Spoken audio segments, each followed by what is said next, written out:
किसी ने किसी का साथ मांगा तो किसी ने प्रभु का हाथ मांगा। किसी ने मांगा धन माया को तो किसी ने मांगा स्वस्थ काया को। जीजे लोहान चैनल पर आपका स्वागत है। हर इंसान की लाइफ में एक समय ऐसा आ जाता है कि इंसान पहुंच जाता है भगवान के दरवाजे पर और पुकारता है प्रभु को अपनी प्रार्थनाओं में, मांगता है वो सब कुछ जो इंसान को जरूरत है। लेकिन आज का हमारा टॉपिक है कि प्रभु का रियल दर, वास्तविक दर कहाँ पर है और भगवान से हम जो प्रार्थनाएं करते हैं वो किस तरह प्रार्थना करनी चाहिए। हमें हमें अपनी मांगे, अपनी ज़रूरतें भगवान से किस तरह प्रार्थना करके मांगनी चाहिए। वैसे तो देखो, हमारा इतिहास गवाह है, हर कोई जब प्रभु से मांगता है, भगवान से मांगता है, तो अपने अकॉर्डिंग, अपनी सिचुएशन के अकॉर्डिंग और मेन बात है अपनी बुद्धि के अकॉर्डिंग मांगता है। देखो, सावित्री का किस्सा अगर आपने सुना हो तो सावित्री ने बड़ी ही समझदारी से एक वरदान में वो सब कुछ मांग लिया था जो उनको चाहिए था। भस्मासुर ने क्या किया? उसने भगवान शिव को ही वश में करने का वरदान मांग लिया।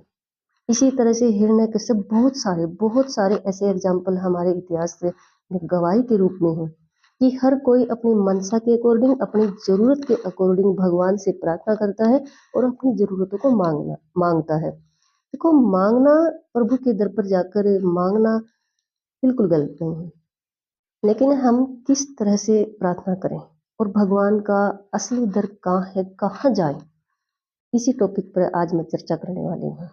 मैं आपको एक फनी स्टोरी सुनाती हूँ। एक बार एक वृद्ध व्यक्ति और उसकी पत्नी और उसका एक छोटा सा लड़का जोर जोर से रो रहे थे। उसी समय भगवान महादेव और माता पार्वती पृथ्वी पर घूमने आई हुई थी। उनकी आवाज सुनकर माता पार्वती कहती है कि हे भोलेनाथ, ये जो इतनी बुरी तरह से रोने की आवाज आ रही है, चलो देखते हैं क्या हो रहा है। भगवान महादेव कहते हैं कि हे पार्वती, ये मृत्यु लोक है, यहाँ पर ऐसा आपको चारों तरफ से सुनाई दे सकता है, क्योंकि यहाँ इंसान अपने कर्मों का भुगतान करने आता है। तो माता पार्वती कहती है कि नहीं प्रभु, ये इतनी बुरी तरह से रो रहे हैं, छोटे से बच्चे की भी रोने की आवाज आ रही है, आप चलिए, आपको जाना ही होगा, देखो हम उनकी हेल्प कर सकते हैं। भगवान भोलेनाथ माता पार्वती एक योगी का रूप बनाकर उनके घर में जाते हैं और पूछते हैं रोने का कारण। तो जो वृद्ध व्यक्ति था वो बताता है कि हम बहुत गरीब हैं, हमारे घर में खाने पीने का कुछ भी नहीं है, हम भूख से रो रहे हैं और एक दिन की भूख शांत करने का क्या फायदा है। अब तो हम चाहते हैं कि हम ऐसे ही भूखे रोते हुए मर जाएं। तो माता पार्वती कहती है कि नहीं, आप मांगिए, हम आपको एक वरदान देंगे। तो जो वृद्ध व्यक्ति की पत्नी थी ना, वो बहुत जोर जोर से रोने लगी। तो भगवान महादेव बोले कि मैं आपको भी एक वरदान दूंगा, चलो पहले आप ही मांग लो। तो वृद्ध व्यक्ति की पत्नी कहती है कि मुझे 16 साल की लड़की बना दो। तो भगवान महादेव कहते हैं तथास्तु। वह बूढ़ी औरत 16 साल की लड़की बन जाती है। उसको देखकर बूढ़ा जो व्यक्ति था, वृद्ध व्यक्ति था, वो जेलस फील करता है, वो ईर्ष्या फील करता है और बहुत ही गुस्से में हो जाता है। भगवान महादेव कहते हैं कोई बात नहीं, मैं आपको भी एक वरदान दूंगा, आप भी मांगिए क्या मांगते हो। तो देखो, यहाँ सोच, जेलसी, बुद्धि। बूढ़ा व्यक्ति मांगता है कि इसको, जो लड़की आपने बनाई है मेरी पत्नी को, इसको आप एक बकरी का रूप दे दो। भगवान महादेव कहते हैं तथास्तु। फिर लड़का बहुत बुरी तरह से जोर जोर से रोने लगता है।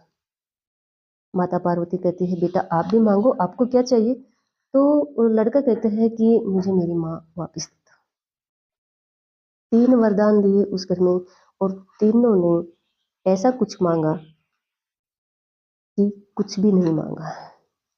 और एक सावित्री थी जिसने एक वरदान में ऐसा कुछ मांगा कि सब कुछ मांग लिया।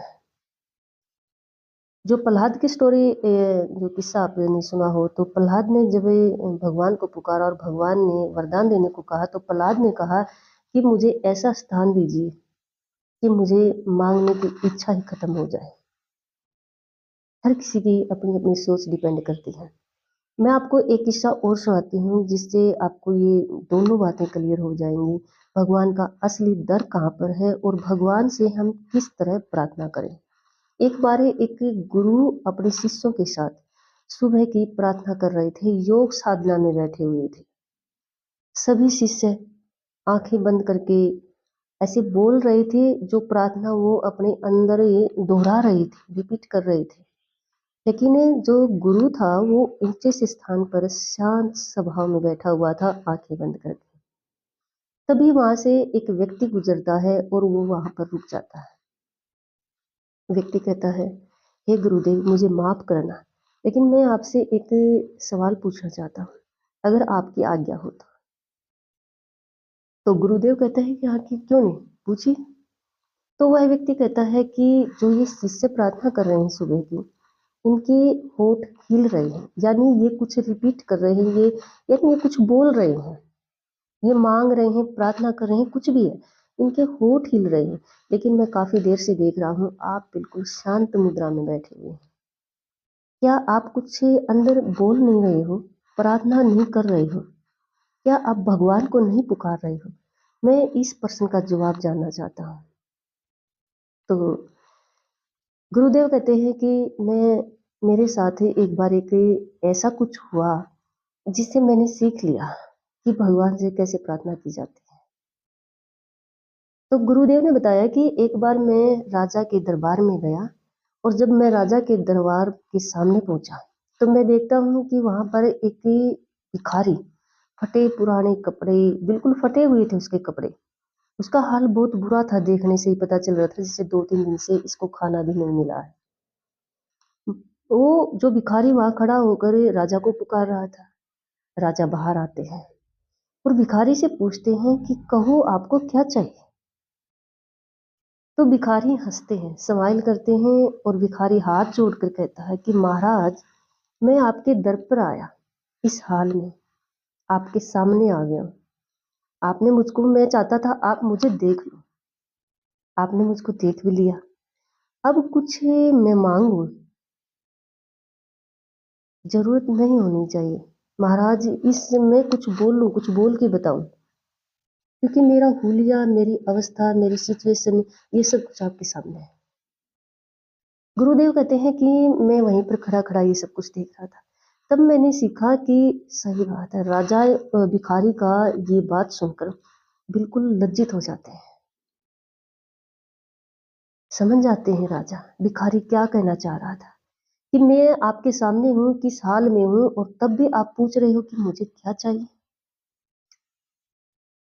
राजा उनको अंदर लेकर जाते हैं, उनकी पूरी हेल्प करते हैं। गुरुदेव कहते हैं कि तब मैंने सीख लिया था कि सिर्फ भगवान से फेस हो जाओ, अपनी प्रार्थनाओं में भगवान से फेस होना जरूरी है, भगवान के सामने खड़ा होना जरूरी है।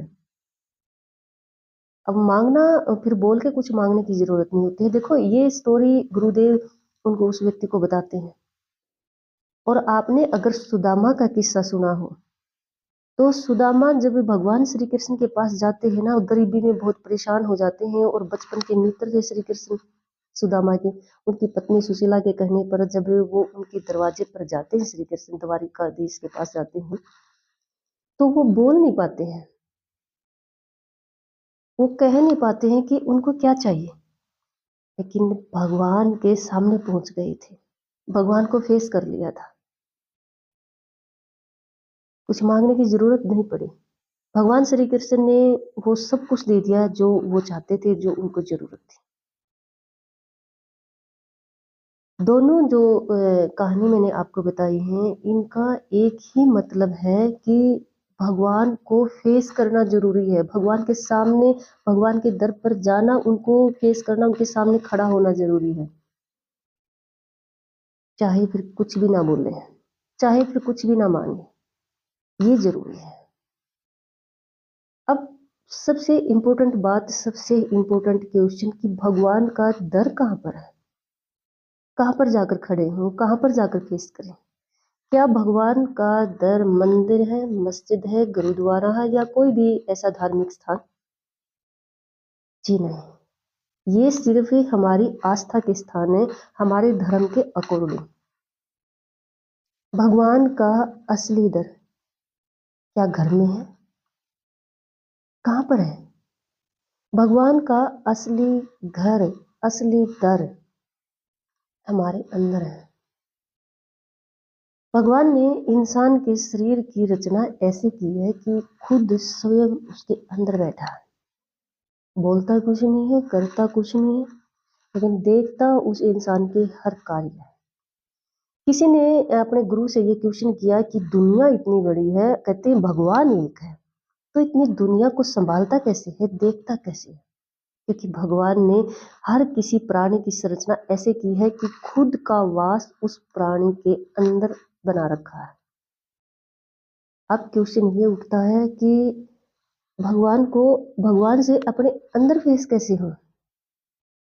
हम तो अपनी आंखों को भी नहीं देख सकते, एक दर्पण में देख सकते हैं, तो अपने अंदर कैसे महसूस करें, कैसे फेस करें प्रभु को?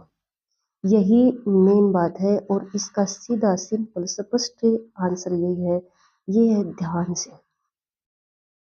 किसी भी मंदिर में जाने की जरूरत नहीं है, किसी गुरुद्वारा मस्जिद जाने की जरूरत। देखो वैसे हमारी आस्थाएं करना जाना गलत भी नहीं है, वहाँ पर शांति ही मिलती है। किसी हम कहते हैं कोई किसी सत्संग में भगवान नहीं, सच में किसी भी सत्संग में भगवान नहीं है। भगवान को आप अगर फेस कर सकते हो, भगवान को देख सकते हो, भगवान को फील कर सकते हो, तो वो सिर्फ अपने अंदर, अपनी आत्मा के अंदर, अपने मन के अंदर, यानी आंखें बंद करके अपने अपने अंदर ध्यान लगाना, तब हम प्रभु को फेस कर सकते हैं। और बस प्रभु को फेस कर लो, और प्रभु को फेस है ना एक अच्छा ईमानदार इंसान ही कर सकता है, बाकी का तो ध्यान ही नहीं लगेगा। जिसके अंदर गलत फीलिंग्स हैं, जिसके अंदर गलत विचार हैं, जिसके अंदर गलत व्यवहार है, गलत बातें हैं, षड्यंत्र हैं, या कूटनीति राजनीति है। आजकल देखो मैं यही कहूँगी, वैसे लोग इस बात को समझदारी मानते हैं, लेकिन कूटनीति और राजनीति भी इंसान की सही सोच नहीं है, थोड़ा सही नहीं है। एक सच्चा ईमानदार इंसान ही भगवान को फेस कर सकता है, ध्यान लगाकर अपने अंदर।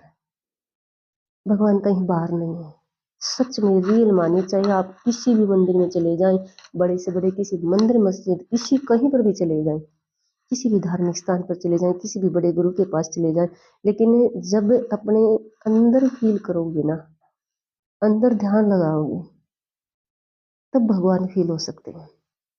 ये है भगवान का असली दर, और ये है प्रार्थना करने का असली तरीका। प्रार्थना में कुछ भी ना बोलो, चाहे आप बस उनको फेस कर लो, ध्यान लगाकर ध्यान से बस प्रभु को फेस कर लो, प्रभु के सामने आ जाओ। जैसे सुदामा श्री कृष्ण के सामने चला गया था, वो जो कहानी मैंने सुनाई उसमें वो गुरु जो देख रहा था भिखारी राजा के सामने चला गया था। अपने आप सारे संकट खत्म हो जाएंगे, अपने आप सारी प्रॉब्लम्स खत्म हो जाएंगी।